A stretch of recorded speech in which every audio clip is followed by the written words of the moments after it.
आ गया। इस बार पाटीदार कांग्रेस को वोट देगा। मुंगेरीलाल के असीम सपने हैं कि पाटीदार हित की बातें करते हैं।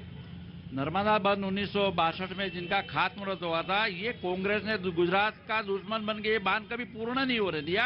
जब तक गुजरात का बेटा भारतीय जनता पार्टी का नेता नरेंद्र मोदी प्रधानमंत्री नहीं बनते, 2014 में नर्मदा बंद पूर्ण हुआ, तब तक ये लोग रोड़ा नाकते रहे। मनमोहन सिंह जी को गुजरात के सभी सांसद मिले, सैफुद्दीन सोचे मिले। कांग्रेस ने गुजरात का शत्रु बनकर ये बांध को पूर्ण नहीं होने दिया। और ये बोलते हैं कि पाटीदार हित की बात। अरे कांग्रेस के शासन में 3-3, 4-4 पाटीदार एमएलए मंत्री का मर्डर हुआ था, सुरक्षा भी नहीं दी। और ये बातें रखें, पाटीदार की बात करें। पाटीदार भाजपा के राज में इसलिए सूखे हुआ, 2 लाख हमने चेक डैम तालाबड़े बनवाए, नदी का जल का हमने संग्रह किया है। आज नर्मदा बंद बनने के बाद 100 की योजना का पानी सौराष्ट्र के गांव का बोले अब भी नहीं देगा पाटीदार। इतना तो कर दिया मैंने। और कितना? हाँ जी बाबूजी। उनाड़ा में भाई डैम भराई जाए છે અત્યારે ઉનાળામાં। अच्छा, डैम बना दिया सौराष्ट्र में। वगर वरसादे डैम राजकोट ना भराई जाए છે। अच्छा, बोले डैम बना दिए, इतने बड़े बड़े चीज कर दी।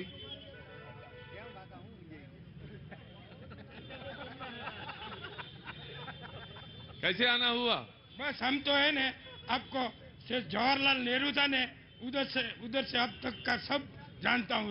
ये सबको जानते हैं, सबको जानता हाँ। मैं 7000 में नौकरी करता हूँ। हाँ। ये मैं कल मेरा बिल, लाइट बिल, बिजली का तो हम मीटर बहुत फटता था ना, तो उसको दिखाने को गया तो 1000 रुपया खाली। उसने बोला कि मीटर बदलाने का लगेगा, उसमें ये चार्ज लगेगा, उसमें ये चार्ज लगेगा, ये बिल। और मेघवारी तो मारी गई છે। અને અત્યારે બાટલા છે ને મારી ઘરે નથી। 1000 रुपया ક્યાંથી કાઢું? हाँ, सिलेंडर नहीं है। 7000 में नौकरी करता हूँ, 70 साल हो गया, तो भी अभी मेरा घर का गुजरान चलाता हूँ। अब जनाब बताइए। इनको पूछो, पहले रात को खाने के समय बिजली मिलती थी? नहीं मिलती थी। किसान के कुएं में पानी पड़ा रहता था, किसान की नदी पास में नदी में पानी पीता रहा, बिजली नहीं थी, पानी सींच नहीं पा रहा था। भारतीय जनता पार्टी के शासन 24 घंटों बिजली मिलती है। ज्योतिर्गम के तहत गाँव में आज बिजली पहुंची है। मैं मानता हूँ पूर्णतया विकास हमने किया है। और नरेंद्र मोदी जी, अरे मैं तो आपको अभिनंदन देना चाहता हूँ कि ये पहला शो है कि आपने हमें मनोरंजन किया। और दूसरी बात, ये भाजपा की सीधी देखिए, ये कौवे लोगों को हमने भारत माता की जो वंदे मातरम बोलते कर दिया।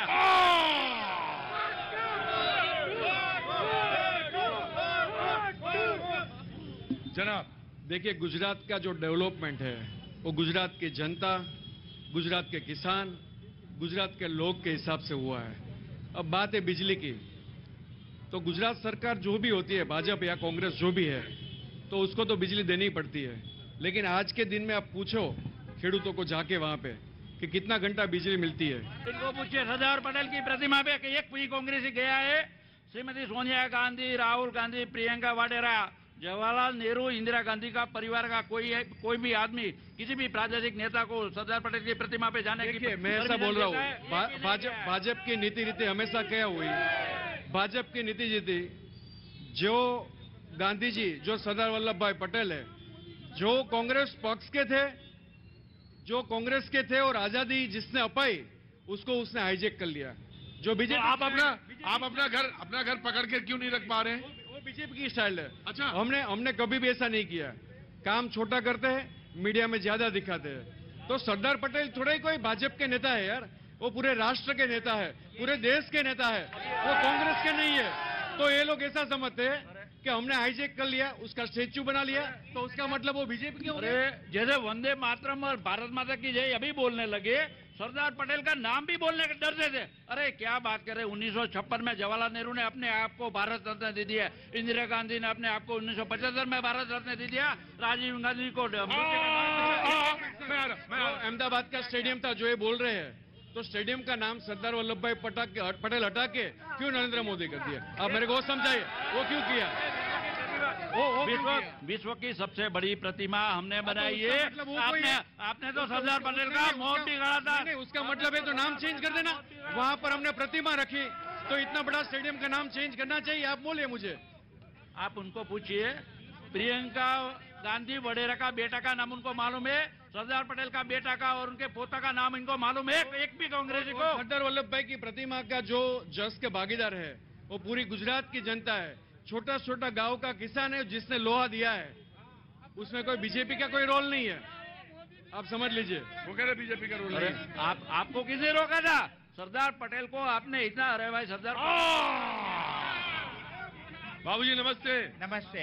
ये जो ये बता दिया इनको आपने? नहीं मेरी बात हुई। हाँ। ये जो सरदार की मूर्ति 30,000 करोड़ की बनाई है नरेंद्र मोदी ने, वो ये गुजरात के सीएम थे जो रूपाणी साहब, उसने ये बोला था ये भंगार, ये लोहे का भंगार है, ये रूपाणी ने बोला है, हम नहीं बोलते। हम तो उसको नमन करते हैं और ये बोलते हैं कि उसके पास जाते हैं कि नहीं जाते। तो ये तो हमारी बात है ना, जाने का नहीं जाने का है, जिधर जाने का है सरदार सरोवर पे, और सरदार सरोवर पे हम जाते हैं, ऐसी बात नहीं है। ये लोग तो बोलते हैं कि यहाँ पे सोनिया गांधी। मैं पहले बोलता हूँ सरदार साहब पे कभी राजनीति नहीं होनी चाहिए, ये मेरा मानना है, ठीक है। पूरे गुजरात और पूरे राष्ट्र के नेता है, तो यहाँ हमारे साहब जो है वो सरदार साहब के पे राजनीति करना चाहते हैं। आप बोलिए वो सही है कि गलत है? हमें सरदार साहब की बात ही नहीं अरे ये लोग सरदार साहब की बात करने का, अरे भाई आप तो सरदार को अन्याय करते रहे, पाटीदार की बात करते। अरे भाई पाटीदार बर्बाद था, बेहाल था आपके राज में। कितने मर्डर हुए आपके पाटीदार नेताओं के? आज सूरत बढ़ा है, राजकोट बढ़ा है पाटीदारों के कारण, ये और बीजेपी के कारण। जी जनाब। गुजराती में मैं बोलूंगा, नकर विजय भाई जैसा होगा मेरा हाल। गुजराती में बोलेंगे आप तो बोलिए भाई, गुजराती में बोलिए, अब हमको समझ में आएगा तो करने की कोशिश करेंगे।